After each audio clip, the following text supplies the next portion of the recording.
समस्त विद्यार्थी और शिक्षार्थी मानू अनेक अनेक शुभेच्छा और शुभकामना।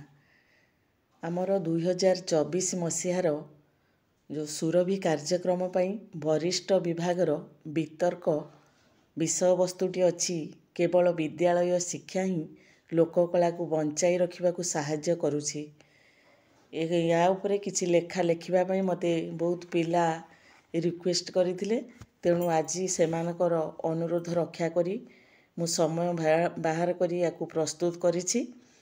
केवल एटा को भी जे चाहिए तमे आउ टिके भल प्रिपेयर हेकी 4-5टी कि अनेक गुड़िए वीडियो भी छाड़िले ताकू देखिकी निज मत अनुसार तमे निजस्व शैली रे बा निजस्व ढंगरे भी वितर्क को उपस्थापना करिपार सभारे।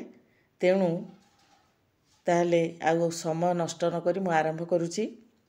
एठी आउ सम्माननीय कि माननीय कहबाटा ठीक हबनी, कारण एई जो प्रतियोगिता आमर केतेक प्रतियोगी जेतेक ए विषय रे भाग नैचंती तांको सब गोटे रूम रखिकी रूम रे समस्त को एकत्रित करी जनक परे जणे से तांकर निजस्व वक्तव्य प्रदान करिवे। तेणु एठी सभा होई न थाए आउ सभापति चयन भी होई न थाए, केवल जजेस माने बसी थांदी।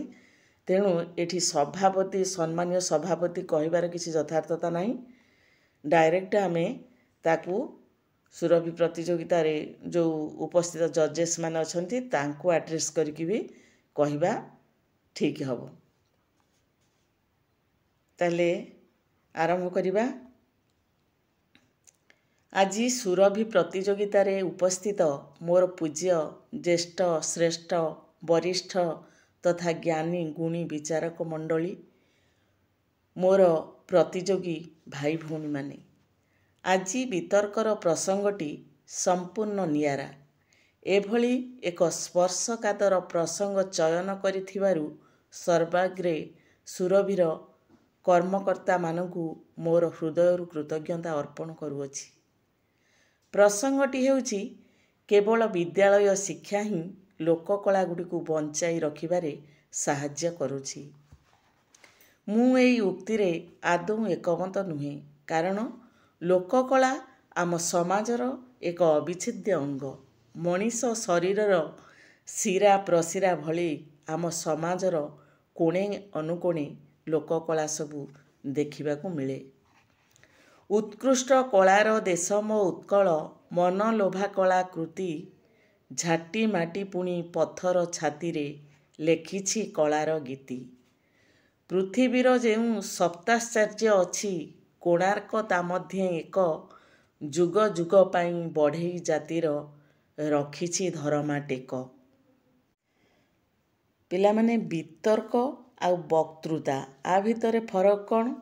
वितर्क रे तमे दिया जाइथिबा टॉपिक को माने तार फरे कहि परिबो नले एग्नेस्ट रे कहि परिबो। जोटा तुमको जहाँ सपक्ष रे तमे जुक्ति देई परिबो से विषय रे कहबो, सपक्ष रे कहबो नले विपक्ष रे कहबो। जोटा हेले गोटे दिग सेई प्रसंगर गोटे दिग उपरे तमर मत रखिबो। किंतु आमर वक्तृताटी होजी सेई टॉपिक विषय रे तमे जहाँ जानिछ ताकू कहबो। फर एग्नेस्ट एमती किछि नाही, तमे सबु मिसामिसी करिके सेतरे कहि परिबो। तेणु बहुत पिला डाउट रे पड़ुचंदी वितर्क आ वक्तृता कोन, सबु एका बोली भाबी दोचंदी, किंतु सेटा एका नुहे। हाँ, तापरे हला मो जन्मभूमि उत्कल महान तार संस्कृति, महान तार परंपरा, महान तार लोककला। भूमिरु भूमा पर्यंत आमर लोककला परिव्याप्त।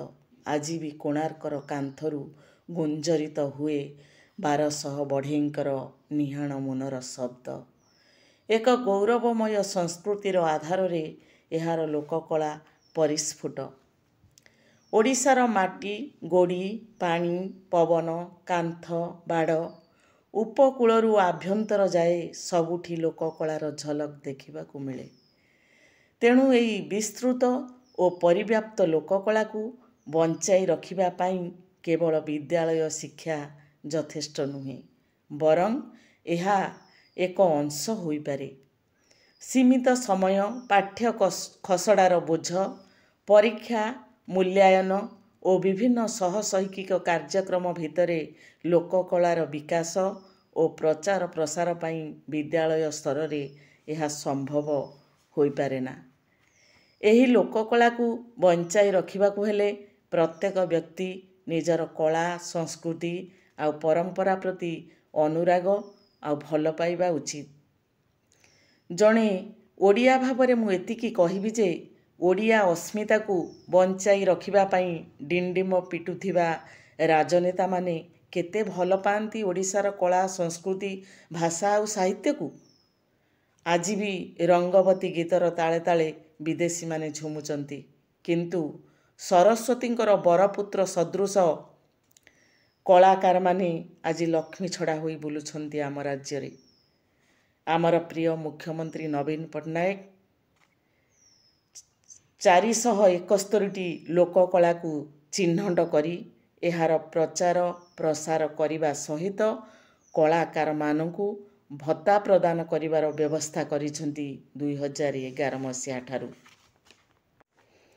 କାରଣ ସେ ଉପଲବ୍ଧି କରିଛନ୍ତି ଏହି ଲୋକକଳାର ଆବଶ୍ୟକତାକୁ। ଆମ ଲୋକକଳା ଆମ ଗୌରବ ଏତ ଆମ ପରିଚୟ, ଲୁପ୍ତ ହେବା ପାଇଁ ଦେବା ନାହିଁ ଜମା, କରିବା ପୁନରୁଦ୍ଧାର। ଆଧୁନିକତାର ଦ୍ୱାହି ଦେଇ ଆମର କଳା ସଂସ୍କୃତି ଆଉ ପରମ୍ପରାକୁ ଭୁଲିଗଲେ ଆମର ପତନ ଅବଶ୍ୟମ୍ଭାବୀ। ଯେଉଁ ଦେଶର ଲୋକକଳା ଯେତେ ସମୃଦ୍ଧ ସେ ଦେଶ ସେତେ ଉନ୍ନତ ଓ ପ୍ରଗତିଶୀଳ। ଅତୀତରେ ନିଜର ଲୋକକଳାକୁ ନେଇ ବିଶ୍ୱ ଦରବାରରେ ଏକ ସ୍ୱତନ୍ତ୍ର ପରିଚୟ ସୃଷ୍ଟି କରିଥିବା ଏହି ଓଡ଼ିଶାବାସୀ ଯଦି ଏଥିପ୍ରତି ଯତ୍ନ ନ ନିଅନ୍ତି ତେବେ ନିଜ ଓଡ଼ିଆ ଅସ୍ମିତାକୁ ହରାଇ ସ୍ଥାଣୁ ପାଲଟିଯିବେ। ଶେଷରେ ସମସ୍ତ ଓଡ଼ିଶାବାସୀଙ୍କୁ ମୋର ଗୋଟିଏ ଅନୁରୋଧ, ଲୁପ୍ତ ଓ ସୁପ୍ତ ଲୋକକଳା ଗୁଡ଼ିକର ପୁନରୁଦ୍ଧାର କରି ଏହାର ପ୍ରଚାର ପ୍ରସାର ଓ ବିକାଶ ପାଇଁ ସଂକଳ୍ପବଦ୍ଧ ହୋଇ କାର୍ଯ୍ୟ କରିବାକୁ ଆଗେଇ ଆସନ୍ତୁ। ଯେତେ ବଡ଼ ହୁଏ, ଯେତେ ପାଠ ପଢ଼େ, ଯେତେ ବି ଆଗକୁ ଯାଏ ମୁଁ ଭୁଲିବିନି କେବେ ମୋ କଳା ସଂସ୍କୃତି, ଯେତେ ବି ଦୂରରେ ଥାଏ ମୁଁ। ଉପସ୍ଥିତ ସମସ୍ତ ଗୁରୁଜନ ମଣ୍ଡଳୀକୁ ପ୍ରଣାମ ଜଣାଇ ମୋର ବିତର୍କକୁ ଏଇଠି ସମାପ୍ତ କରୁଛି। ଜୟ ହିନ୍ଦ।